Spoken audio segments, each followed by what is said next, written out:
चहाची वेळ झाली की घराघरात एकच प्रश्न, चहासोबत आज काय बरं खायचं? चला तर मग आज आपण पाहूयात अतिशय पौष्टिक, अस्सल महाराष्ट्रीयन चवीच्या, खमंग आणि तोंडात टाकताच विरघळणाऱ्या, अजिबात तेलकट न होणाऱ्या तिखट पुऱ्या. या पुऱ्या अगदी 2 ते 3 दिवस चांगल्या टिकतात. बरं, मी यांना अतिशय पौष्टिक असं का म्हटलं? कारण या पुऱ्या आपण एका प्रीमिक्सपासून बनवल्यात. आता तुम्ही म्हणाल प्रीमिक्स कशासाठी? कारण यामध्ये सर्व प्रकारच्या डाळी आणि धान्यांचे अचूक पोषण आणि चव असते. आम्ही हे प्रीमिक्स दळून आणतानाच त्यामध्ये हिंग, हळद, धने, जिरे अगदी योग्य प्रमाणात वापरतो. त्यामुळे आपल्याला वरून वेगळी धनेपूड, जिरेपूड घालायची अजिबात गरज पडत नाही. पाहिलंत ना किती पातळ, खुसखुशीत आणि तितक्याच टम्म फुगलेल्या पुऱ्या आहेत या. आता तुम्ही विचार करत असाल की या प्रीमिक्समध्ये कोणकोणती धान्य आहेत आणि त्यांचे अचूक प्रमाण काय? तर काळजी करू नका. या धपाटा प्रीमिक्सची सर्व धान्यांच्या अचूक प्रमाणासह सविस्तर रेसिपी आपण आधीच आपल्या चॅनलवर अपलोड केली आहे. तर डिटेल्ससाठी तो व्हिडिओ तुम्ही पाहू शकता. त्याची लिंकसुद्धा आम्ही डिस्क्रिप्शन बॉक्समध्ये मेन्शन करू. चला तर आता परातीमध्ये अर्धा किलो प्रीमिक्स व्यवस्थित चाळून घेतलं. त्यामध्ये घालूयात 4 मोठे चमचे तीळ, अर्धा चमचा ओवा आणि चवीनुसार मीठ. तिळामुळे पुऱ्यांना छान लुक तर येतोच, पण त्याचसोबत त्याचे आरोग्यदायी फायदेसुद्धा आपल्याला मिळतात आणि आपल्याला हवा तो क्रंचीनेस आणायला तीळसुद्धा मदत करतात. आणि ओवा यासाठी वापरायचा की यामध्ये सर्व प्रकारची धान्ये, डाळी आपण वापरलेली आहेत. त्यामुळे ते पचायला हलकं व्हावं यासाठी ओवा अगदी 2 हातांच्या तळव्यावरती थोडासा चोळून मग या पिठामध्ये मिक्स करायचा. आता पिठाच्या मध्यभागी एक लहानसा खड्डा किंवा ज्याला आपण आळं म्हणतो ते तयार करायचं. त्यामध्ये 1 छोटा चमचा हिंग, 1 छोटा चमचा हळद आणि पुऱ्यांना हॉटेलसारखा सुरेख लालसर तपकिरी रंग येण्यासाठी 2 चमचे काश्मीरी मिरची पूड.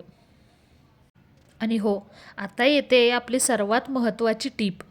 ती म्हणजे 1 वाटी पाणी अगदी कडकडीत गरम करून घ्यायचं आणि हे उकळतं पाणी या पिठाच्या मध्यभागी असलेल्या मसाल्यांवर ओतायचं.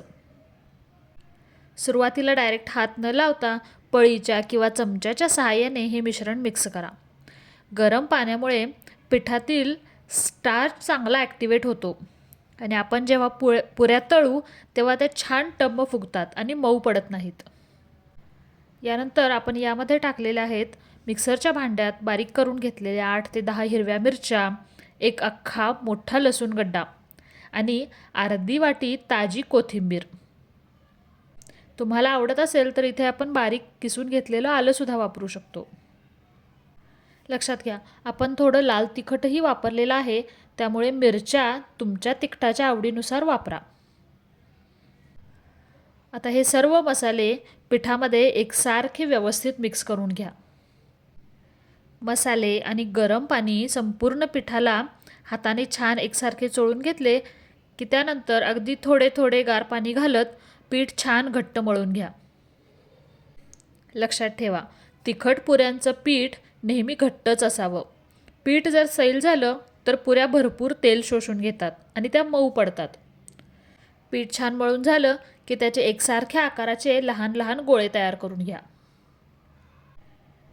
इथे आपण पुरी बनवण्यासाठी पुरी प्रेसचा वापर करतोय, पण हेच गोळे तुम्ही थोडंसं तेल लावून पोळपाट लाटण्याच्या साहाय्याने सुद्धा लाटू शकता.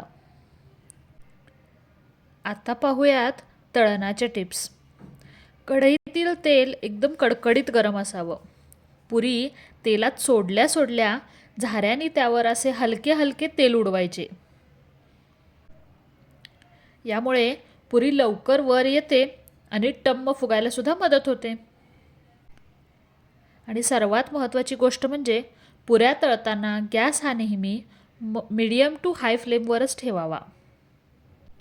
जर तुम्ही पुऱ्या बारीक गॅसवर तळल्या तर त्या बिलकुलच फुगत नाहीत आणि खूप तेलकटही होतात आणि जेव्हा त्या थंड होतील तेव्हा अजूनच चिवट बनतात. दोन्ही बाजूंनी असा मस्त सोनेरी रंग येईपर्यंत पुऱ्या तळून घ्यायच्या. पाहिलंत ना, काय सुरेख दिसते ही पुरी. एकदम टम्म फुगलेली, रंग तर अप्रतिम. अशाच आपण आणखीन काही पुऱ्या बनवून घेऊ. विश्वास ठेवा, ही पुरी बाहेरून अतिशय कुरकुरीत, आतून सॉफ्ट, चवीलाही अफलातून लागते.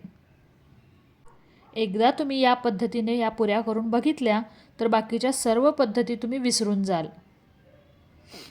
तर हा होता आपला आजचा कमीत कमी वेळात पण तितकाच चमचमीत पदार्थ. मग काय, तुम्ही कसली वाट पाहताय? तुम्ही पण या पद्धतीचा वापर करून या तिखट पुऱ्या नक्की बनवून पहा. आणि हो, त्याआधी धपाटा प्रेमिक्सच्या धान्यांचं योग्य प्रमाण जाणून घेण्यासाठी आपल्या चॅनलवर अपलोड केलेला धपाटा प्रेमिक्सचा स्पेशल व्हिडिओ पाहायला विसरू नका. तुमच्या पुऱ्या किती टम्म फुगल्या हे मला खाली कमेंट बॉक्समध्ये नक्की कळवा. आणि हो, या पुऱ्या पूर्णपणे गार झाल्यावरच एअरटाईट डब्यात भरून आपण ठेवू शकतो, म्हणजे त्या मऊ पडणार नाहीत. प्रवासाला न्यायला तर हा अगदी उत्तम आणि पौष्टिक पर्याय आहे. या पुऱ्या तुम्ही गरमागरम चहासोबत खाऊ शकता, तसेच दह्यासोबत किंवा कैरीच्या किंवा लिंबाच्या आंबट गोड लोणच्यासोबत किंवा चटणीसोबतही याची चव अप्रतिम लागते. चला तर मग, आमच्या चॅनलवरील धपाटा प्रेमिक्सचा व्हिडिओ पाहून ही रेसिपी तुम्ही घरी कधी ट्राय करताय ते मला नक्की कळवा. हा व्हिडिओ मनापासून आवडला असेल तर एक लाईक करा, आपल्या मित्रपरिवारासोबत जास्तीत जास्त शेअर करा आणि आपल्या चॅनलला सबस्क्राईब करायला मात्र अजिबात विसरू नका. पुन्हा भेटूयात अशाच एका जिभेवर रेंगाळणाऱ्या चवदार रेसिपीसोबत. तोपर्यंत आनंदी रहा आणि छान छान खात रहा. धन्यवाद.